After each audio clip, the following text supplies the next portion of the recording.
سارے گناہوں پر ایک ساتھ توبہ کرنا شرعاً درست ہے؟ دیکھیں، اس اعتبار سے کہ مجھ سے بہت سارے گناہ ہوئے، اللہ تعالیٰ میرے گناہوں کو معاف کر دے اور میں ان سب سے توبہ کرتا ہوں، کہ اجتماعی توبہ کو بعض بزرگوں نے جائز قرار دیا۔ لیکن جب آپ گناہوں کے تقاضوں کے اعتبار سے توبہ کو دیکھیں گے تو پھر ایک توبہ سب کے لیے کافی ہرگز نہیں ہوگی۔ مثال کے طور پر کسی نے نماز قضا کی ہیں، کسی نے روزے چھوڑے ہیں، کسی نے زکوٰۃ ادا نہیں کی ہے، کسی نے شراب پی ہے۔ ان تینوں کی توبہ میں فرق ہوتا ہے کہ جس میں آپ نے کوئی بدنی عبادت ترک کی ہے تو توبہ کے ساتھ ساتھ قضا بھی کرنی پڑے گی، صرف توبہ سے تو قضا نہیں معاف ہو جائے گی۔ اسی طرح اگر زکوٰۃ کی ادائیگی میں تاخیر کی ہے یا کسی سال قربانی نہیں کی تو قربانی کی بعد میں آپ کو کفارہ دینا ہوگا، یعنی قربانی کا پیسہ صدقہ کرنا ہوگا۔ زکوٰۃ کی ادائیگی میں تاخیر کی تو اس تاخیر پر توبہ ہے، لیکن زکوٰۃ ادا کرنی ہوگی۔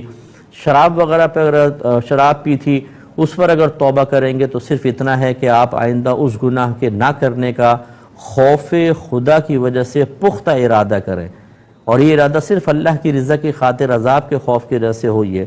اسی طرح آپ بندوں کے آ جائیں، کسی کا آپ نے مالی نقصان کیا ہے، کسی کا جسمانی نقصان کیا ہے، کسی کو روحانی اذیت پہنچائی ہے، تینوں کی توبہ کا طریقہ مختلف ہوتا ہے۔ تو یہ سوچنا کہ اگر میں اجتماعی طور پہ سابقہ گناہوں کی توبہ کر لوں تو شاید سارا ہی تقاضا پورا ہو جائے گا، ایسا نہیں ہوتا ہے۔ اس کے باقاعدہ علم سیکھنا بہت ضروری ہے۔ میری کتاب قرب الہی پڑھیں، اس میں بڑی تفصیل سے یہ چیزیں میں نے ذکر کی ہیں۔ عورت کا پیر ہونا، اسی طرح اس کو اجازت اور خلافت دینا کیسا ہے؟ دیکھیں، شرعاً بالکل ناجائز ہے۔ جتنے بھی لیڈ کے معاملات ہیں اس میں اللہ تبارک و تعالیٰ، اس کے رسول کریم صلی اللہ علیہ وسلم نے صرف مردوں کا انتخاب فرمایا اور انہی کو مخصوص کیا ہے، کیونکہ اس میں باہر نکلنا ہوتا ہے، مردوں سے اختلاط ہوتا ہے، بعض اوقات جنگوں وغیرہ کے معاملات ہوتے ہیں اور اس میں پھر یقینی سی باتیں قیدی بھی بن سکتے ہیں اور دیگر معاملات ہوتے ہیں۔ اس وجہ سے عورتوں کی اللہ نے ساختی ایسی بنائی ہے، اور اللہ تبارک و تعالی نے ان کے مقامات، ان کے درجات، ان کے مناصب، ان کے کام یہ بھی واضح فرما دیے اپنے حبیب کریم صلی اللہ علیہ وسلم کے ذریعے سے۔ تو لہٰذا ان کا کام ہے اپنے گھر میں وقت دینا، گھر میں رہ کر وہ اپنے ملک کے لیے، اپنے مذہب کے لیے کرنا چاہیں، بہت اچھی بات ہے، یہ منع بھی نہیں ہوتا ہے۔ اور بعض مجبوری کے صورتوں میں عورتیں گھر سے باہر نکلتی بھی ہیں، وہ بھی ایک مسئلہ ہے۔ لیکن ایک ہوتا ہے کہ لیڈ کرنا، اس کے لیے خاص طور پہ جو کویسچن ہے اس پہ میں فوکس کرتے ہوئے عرض کرتا ہوں کہ یہ شرعاً جائز نہیں ہے۔ نہ نبی کریم صلی اللہ علیہ وسلم کے زمانے سے آج تک ایسا ہوا۔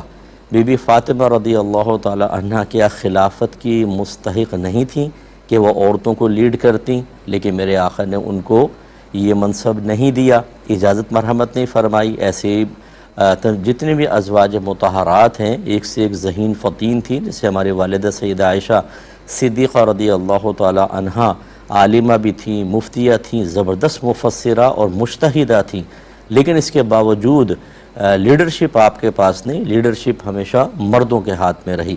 تو اسی طریقے سے طریقت کے مسائل میں بھی عورتوں کو بیعت کی اجازت نہیں ہے، اور کوئی معقول جو واقعی طریقت کو جاننے والے ہیں، کوئی پیر صاحب کسی بھی عورت کو اجازت و خلافت نہیں دے سکتے۔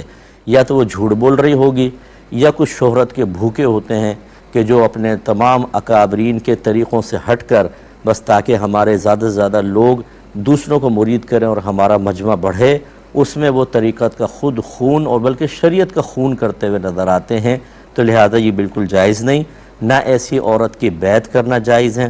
یہ ہماری خواتین بغیر سوچے سمجھے اس طرح عورتوں سے اپنے عقیدت کے تعلق قائم کر لیتی ہیں، جو پہلے سے ہی جن کی بنیادی خلاف شرع امور کے اوپر ہوتی ہے۔ اس سے کبھی ہدایت نہیں ملے گی، یہ لکھ لیں، ہماری گارنٹی ہے۔ کبھی بھی آپ نیک نہیں بن سکتی، نمازی نہیں بن سکتی، آپ کا ذہن پاکیزہ نہیں ہو سکتا، بس جھوٹی عقیدت دکھائے جاؤ، ان کی نگاہوں میں نمبر بنائے جاؤ، وہ تم سے فائدہ حاصل کریں، تم ان سے حظ نفس حاصل کرتے جاؤ، اسی میں پوری زندگی گزار کر میدان محشر میں اللہ کی بارگاہ میں رسوا و شرمندگی کی حالت میں پہنچ جاؤ۔ کیونکہ یہ گائیڈ کرنے کی صلاحیت تو رکھتی نہیں ہے، جعلی پیر نہیں رکھتے ہیں جو مرد ہیں، تو یہ خواتین تو خاص طور پر، اس لیے بالکل ہماری بہنوں کو دور رہنا چاہیے۔